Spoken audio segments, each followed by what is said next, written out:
That's the J Trader Quattro right up there on stage. Of course, back here at the bar, it is Costa, it's Marybird Godwin, and it is Sully, and it is one of our favorite guests in studio, Mr. Allan Evans, CEO, Unusual Machines, UMAC ticker symbol. I want to bring you back to not such a great time when we first interviewed you, which was a great interview, but it was tariff time. Yeah. And remember, and look at the tariff issue for you as a parts manufacturer.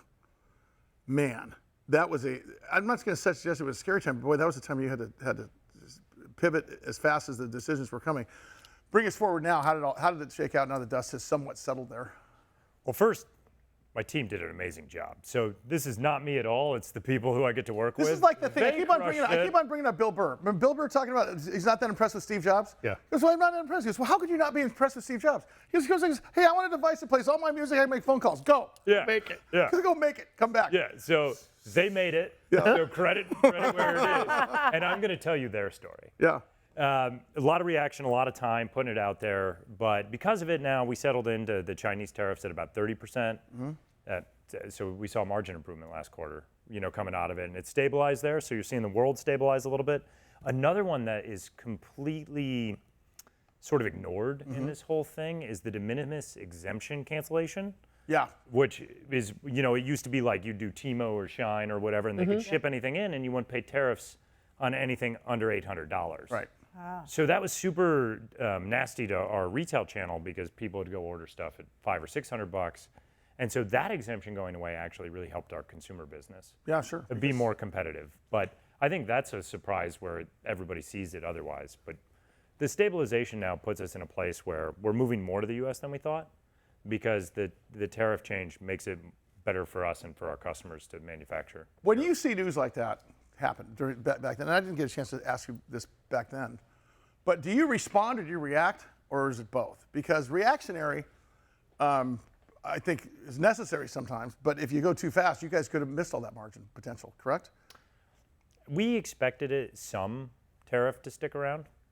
So you got to be reactionary, and we always guessed that it would end at 20%, because we always said, okay, we think we can be up to 20% more than the Chinese stuff to be competitive. It ended at 30%. So we guessed a little wrong. Yeah, but in our favor. It's a rounding error in terms of overall revenue model and, of course, earnings when they come out at the end of the day, especially with this new budget coming out. I think most people are going to say, what's going to happen at the end of Q4? So talk about the Pentagon. Talk about the budget deal. Talk about everything that's going on in Washington right now as it pertains to how you guys are planning and replanning. Well, and this, I'd say, is the whole defense sector, the whole government sector. The budget came along super late this year. And so then imagine you're in the government. It's not like the government just has one person who writes all the checks. It goes all down to like each department and division. Yeah. That's gone through, but then they have to get permission to write the checks so that they're not just buying your chili cheese almond milk. We'll talk about that later. But, there's some anti-corruption stuff that they got to go in and do. Sure. And so now you're seeing everybody try to rush this money out before the next budget fight.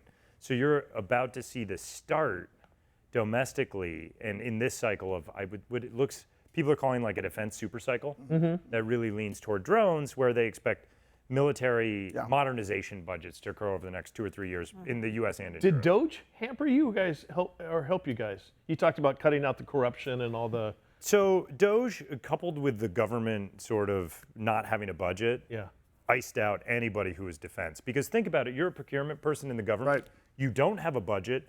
And if you write a check, you might get fired. Right. Yeah. So you're just going to sit there and you're going to slow roll everything until it all goes through. You're going to sit on your hands till they go numb and then shake them. You talked Right? about, And that's what happened. What's interesting, you talk about an emerging market and a new sort of industry, and you talk about your team. You guys just hired what they are calling a veteran drone executive, and you put a release out on that. You have a veteran. How do you have a veteran drone executive when this industry has only been around 20 years? That's pretty good. Yeah. You found the one guy or a couple of guys, but seriously, this new appointment is pretty impressive for enterprise sales for you guys. It's been weird. Like, since it's all worked out, we get a ton of inbound, like super qualified candidates that like what we're doing, because in a world where you can't pick the winning drone company, you can pick the only parts company. Yeah. And, he worked at one of the carriers in the UK, and he sold SIM cards to drone companies. So he sold parts.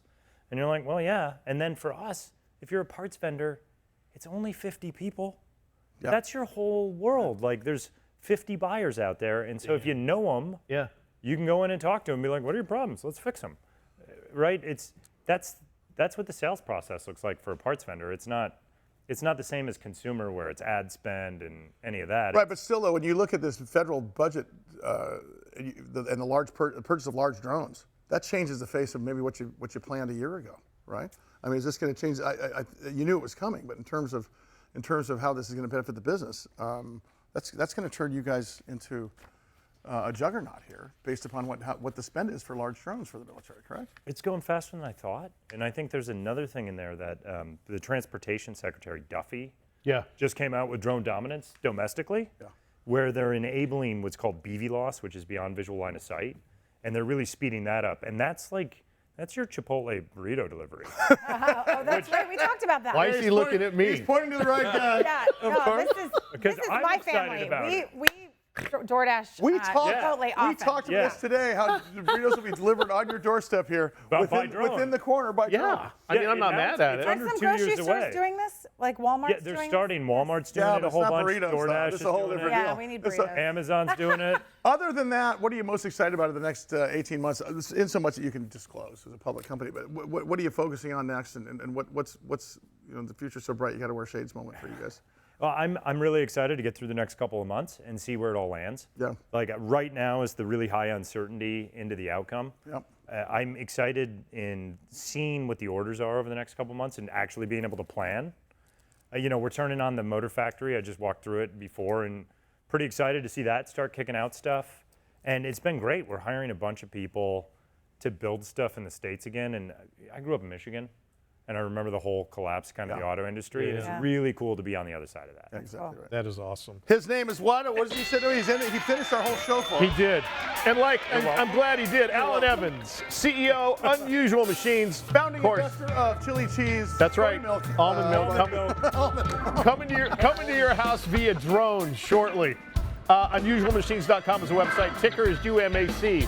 And that will do it for this edition of the Big Biz Show. As always, everybody out there, thank you for being along for the ride. We'll see you next time.